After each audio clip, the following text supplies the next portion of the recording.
दोस्तों नमस्कार। शांति पर वॉइस यूट्यूब चैनल में आप सभी का स्वागत है। आज के इस वीडियो में हम महाराष्ट्र की राजनीति पर बात करेंगे। शरद पवार जी का अजित पवार गुट को तगड़ा झटका, इस विषय पर विश्लेषण करेंगे। वीडियो को लाइक, शेयर और चैनल को सब्सक्राइब करना मत भूलिए। लोकसभा चुनाव में महाराष्ट्र में महाविकास आघाड़ी गठबंधन को ऐतिहासिक जीत मिली। बीजेपी और उसके सहयोगी दलों को यानी महायुति को करारी हार का सामना करना पड़ा। यानी एक तरीके से लोकसभा चुनाव में महाराष्ट्र की जनता ने महाविकास आघाड़ी गठबंधन को अपनी पसंद बताया या उनके पक्ष में वोट दिया। लोकसभा चुनावों का असर विधानसभा के चुनाव में भी देखने को मिलता है। यानी एक तरीके से महाराष्ट्र में 3 महीनों बाद विधानसभा के चुनाव होने वाले हैं। इन विधानसभा चुनाव में महाविकास आघाड़ी मजबूत दिखाई दे रही है। जमीनी स्तर पर महाविकास आघाड़ी के पक्ष में जनता में एक माहौल बनता हुआ नजर आ रहा है। महाविकास आघाड़ी के लिए एक पोषक और पॉजिटिव परिस्थितियां जमीन पर इस वक्त दिखाई दे रही है। विधानसभा चुनाव में जिस पार्टी की जीतने की उम्मीद ज्यादा लगती है, उस पार्टी की तरफ नेताओं की और कार्यकर्ताओं की उस पार्टी में या उस गठबंधन में शामिल होने के लिए भीड़ लगती है या वो माहौल देखने को मिलता है। 2019 के विधानसभा चुनाव से पहले शिवसेना और बीजेपी के लिए एक पॉजिटिव माहौल था, खासतौर पर बीजेपी के लिए।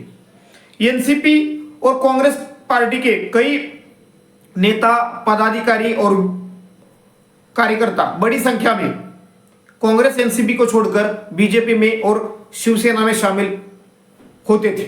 यानी 2019 के पहले 2024 के विधानसभा चुनाव से पहले महाविकास आघाड़ी के लिए और खासतौर पर महाविकास आघाड़ी में उद्धव ठाकरे जी की शिवसेना और शरद पवार जी की एनसीपी, इन दो पार्टियों के लिए एक अच्छा खासा माहौल जमीन पर बनता हुआ नजर आ रहा है। यानी महायुति के जितने भी नाराज नेता है या पदाधिकारी है या कार्यकर्ता है, वो जब महायुति को छोड़ेंगे विधानसभा चुनाव से पहले, वो शरद पवार जी की एनसीपी और ठाकरे गुट में ज्यादा बड़ी संख्या में शामिल हो सकते हैं। इस वक्त तो ऐसा नजर आ रहा है। पश्चिम महाराष्ट्र शरद पवार जी का गढ़ माना जाता है। 2014 के बाद जितने भी चुनाव हुए, जिनमें स्थानिक निकाय के चुनाव भी हो, उनमें पश्चिम महाराष्ट्र में शरद पवार जी के गढ़ पश्चिम महाराष्ट्र में बीजेपी ने अपनी सेंध लगाई। यानी एक तरीके से पश्चिम महाराष्ट्र में बीजेपी ने अपना प्रभाव बढ़ाया।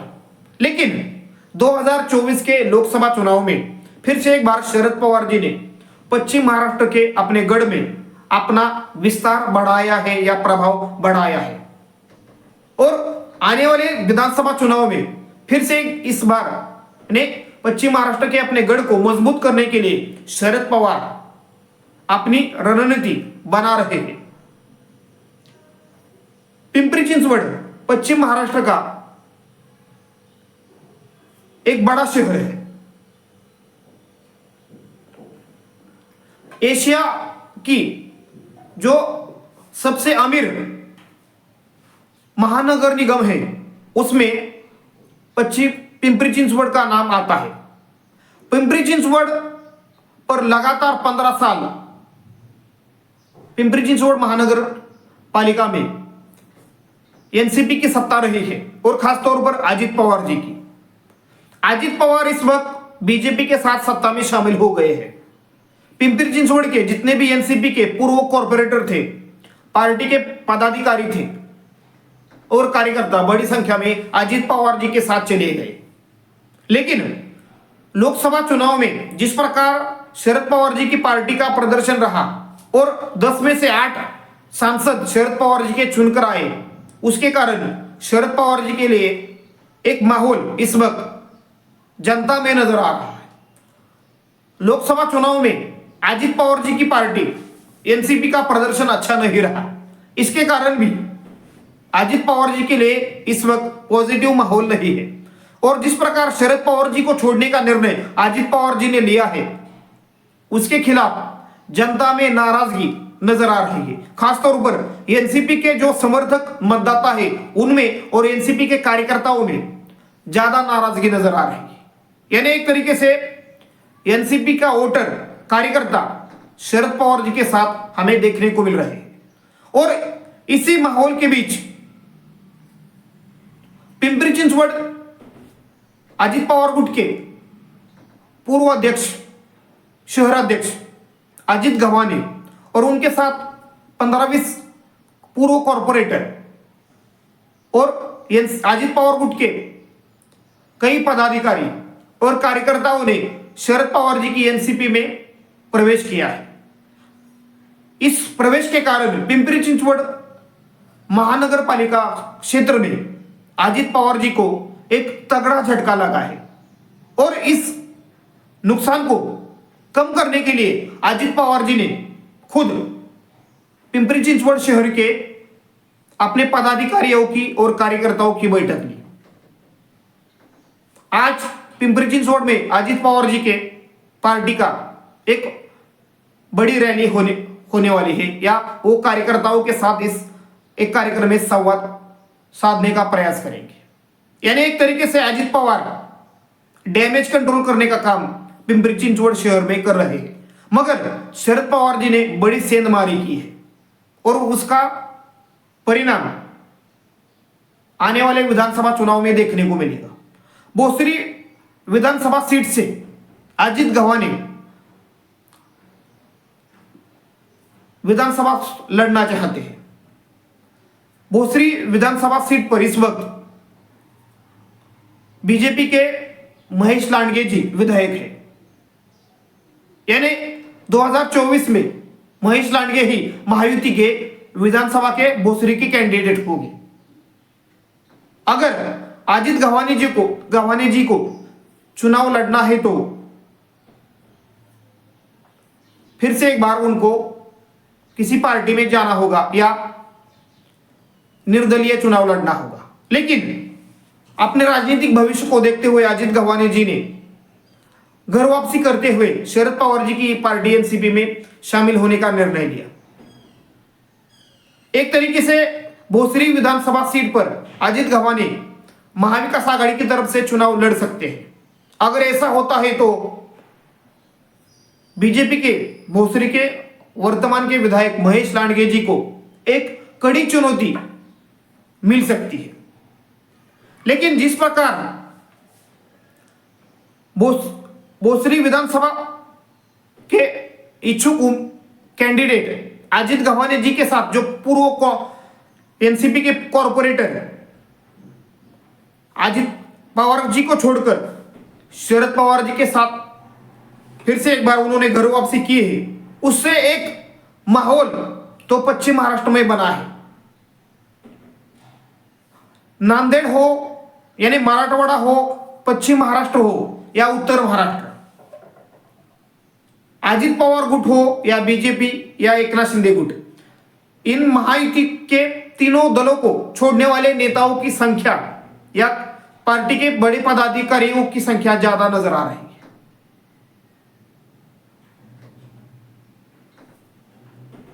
बीजेपी की पूर्व नेता या पूर्व केंद्रीय मंत्री सूर्यकांता पाटिल जो नांदेड़ से आती है, वो 3 बार लोकसभा की सांसद रही। उन्होंने बीजेपी छोड़कर शरद पवार जी की पार्टी एनसीपी में प्रवेश किया। माधवराव किनाळकर जो बीजेपी में 10 साल तक थे, उन्होंने भी कल घर वापसी की है, यानी शरद पवार जी की एनसीपी में शामिल हो गए। औरंगाबाद में भी बीजेपी के एक बड़े नेता ने ठाकरे गुट में प्रवेश किया है। लातूर की उदगीर विधानसभा के पूर्व विधायक भालेराव जी ने बीजेपी छोड़कर शरद पवार जी की एनसीपी में प्रवेश किया है। ऐसे कई नेता हैं जो शरद पवार जी के संपर्क में नजर आ रहे हैं, यानी और खासतौर पर बीजेपी और अजित पवार गुट की, यानी विधानसभा चुनाव को लेकर इस वक्त महाराष्ट्र में महायुति और महाविकास आघाड़ी में एक संघर्ष नजर आ रहा है और इस संघर्ष में महाविकास आघाड़ी मजबूत नजर आ रही है।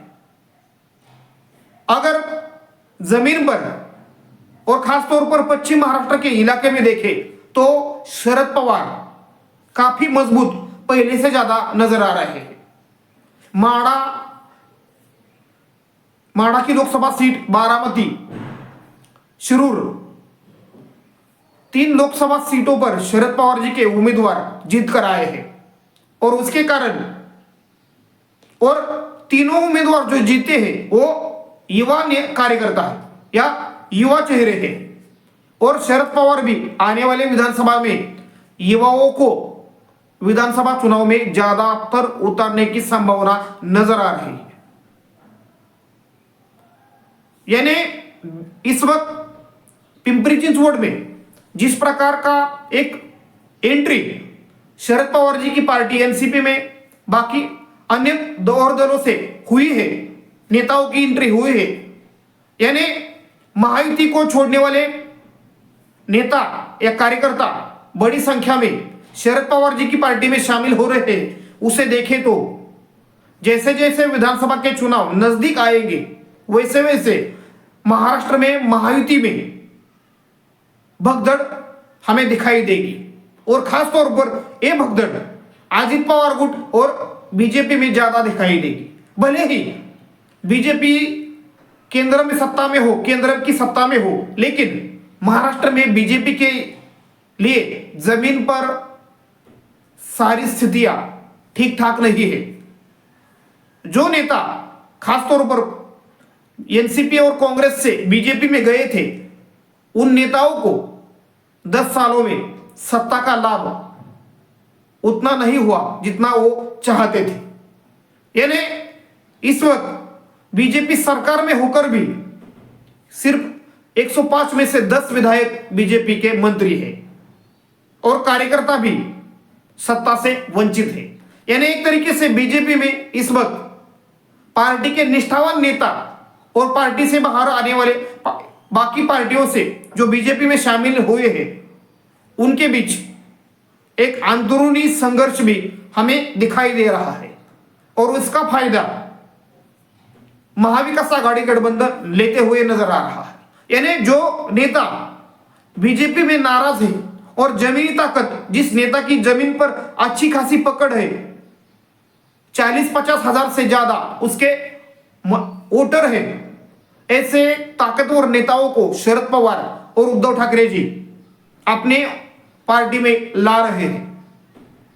यानी एक तरीके से आने वाला विधानसभा चुनाव बीजेपी के लिए बेहद मुश्किल का होने वाला है।